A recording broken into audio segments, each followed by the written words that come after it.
Merci de me donner la parole. Mes remerciements aux deux intervenants pour la clarté et la précision de leurs exposés. Alors, je vais davantage faire un commentaire et non pas une question. Alors, dans la cartographie des acteurs, je pense on peut ajouter deux types. Premièrement, les institutions traditionnelles ou les chefferies traditionnelles. Assez généralement, dans les cas de projet, les chefferies traditionnelles sont oubliées. Alors, s'ils ne sont pas oubliées, elles sont reléguées au second plan. Donc, les institutions traditionnelles ont la capacité de mobiliser les populations locales et en même temps, elles constituent un cadre où on peut puiser des modes de pensée et des savoir-faire qu'on peut mettre en contribution dans le cadre des actions de coopération décentralisée en lien avec le développement de manière générale, je dirais de manière générale, et les ODD en particulier. Donc, ce sont les populations qui ont vécu pendant des millénaires en contact avec la nature. Et donc, je pense qu'il est utile d'ajouter les institutions traditionnelles comme acteurs dans notre cartographie. Deuxièmement, il y a des groupes, en fait.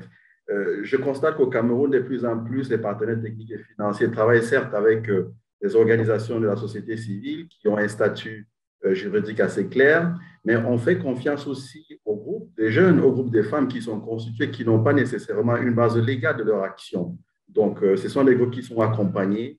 Et donc, je pense que dans le cadre des projets de coopération décentralisée, il va falloir faire ouvrir un peu les yeux pour tenir compte de cette genre de catégorie d'acteurs. Voilà ce que j'avais à proposer. Merci. Merci, oui, vraiment c'est très, très important de prendre compte aussi de ces institutions. OK, nous avons encore une petite minute de Else. Oui, bonjour à tout le monde. Vous m'entendez? Oui, très bien, allez-y. D'accord. Ben, je remercie pour toutes les présentations, mais j'ai une interrogation, une préoccupation, pas une interrogation. La mobilisation des acteurs du territoire, oui, c'est toujours très intéressant, mais comment est-ce qu'on peut mobiliser les acteurs vraiment pour leur contribution, mais que cela soit moins perçu comme un intérêt financier. Je le dis parce que nous, collectivités territoriales décentralisées, ici à Douala, chaque fois qu'on est en face des acteurs, que ce soit les associations ou les représentants de l'université et autres, la première contribution qu'ils nous demandent, vraiment, c'est de l'argent. Au point où on dit, il ne faut pas qu'on confonde le partenariat à un marché. Et ça, c'est une préoccupation particulière. Je ne sais pas si on peut avoir des outils, des pistes pour que ça soit perçu moins comme un marché. Ils viennent faire une prestation, mais plus comme une contribution où leur expertise est mise, leur expérience est mise à contribution et même dans la mesure du possible, que leurs moyens financiers également soient mis à contribution pour les montages et les aboutissements des projets de coopération décentralisée. Et c'est une très bonne question. Je ne sais pas si quelqu'un veut réagir, peut-être Bachir ou... Oui, très bien. Non, c'est une question importante de la même veine que la question de Céleste sur l'intégration des autorités et des institutions traditionnelles qui me semblent essentielles comme étant des acteurs à impliquer. Sur la mobilisation des acteurs, c'est vrai qu'il y a toujours cette dualité entre juste à quel niveau il faut aller dans la coopération et qu'est-ce que je vais chercher dans la coopération. Les approches que nous, on a développées, et ça, j'en profite aussi puisque vous demandez quel outil, un des outils puissants qui nous permet de mobiliser cette communauté, mais surtout d'assurer son engagement, c'est l'approche du budget participatif. Puisque si on construit les intérêts sur la base de ce que les populations veulent, quels sont leurs besoins, quelles sont leurs priorités, ils sont prêts à s'engager et à participer à ça. Et j'en ai plusieurs exemples qui le montrent. À Madagascar, par exemple, quand les communautés, surtout des acteurs économiques, vous savez que Madagascar, c'est un des pays où la culture de riz est le plus développée, mais ces acteurs qui avaient beaucoup de production de riz, mais n'avaient pas de pistes de production pour évacuer ce riz vers les marchés.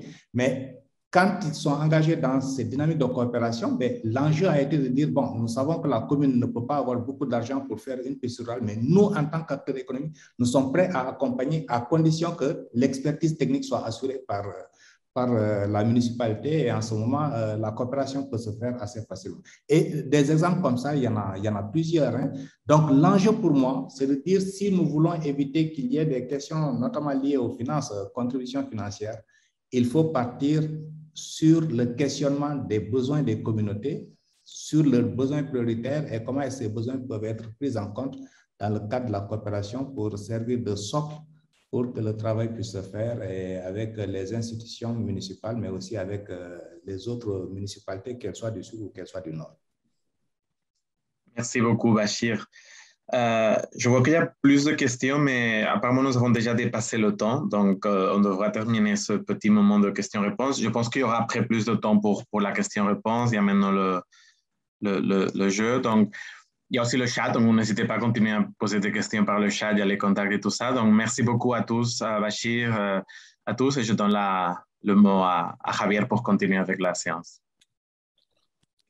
Merci beaucoup, c'était fort intéressant. J'espère qu'on pourra rattraper ces questions qui n'ont pas été posées dans un autre moment, ou bien sur le chat, comme le disait Adrien. Maintenant, on va directement sur le jeu de rôle, c'est-à-dire ce qu'on appelle la route vers un village reculé.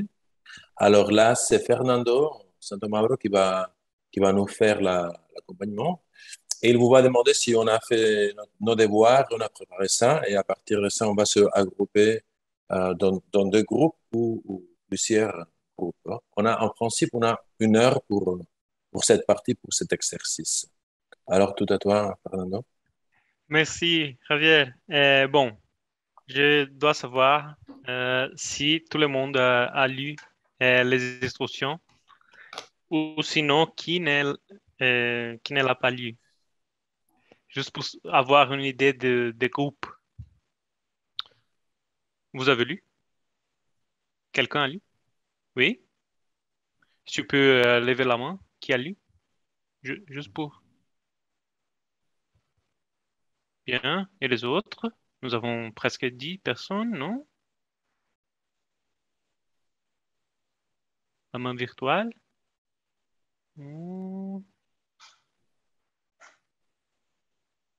Oui. Oui. Nous avons plus que 20 personnes, non? Je pense. Oui? D'accord. Donc, j'irai expliquer un petit peu l'idée ici. Bon. Bon, donc avec ça,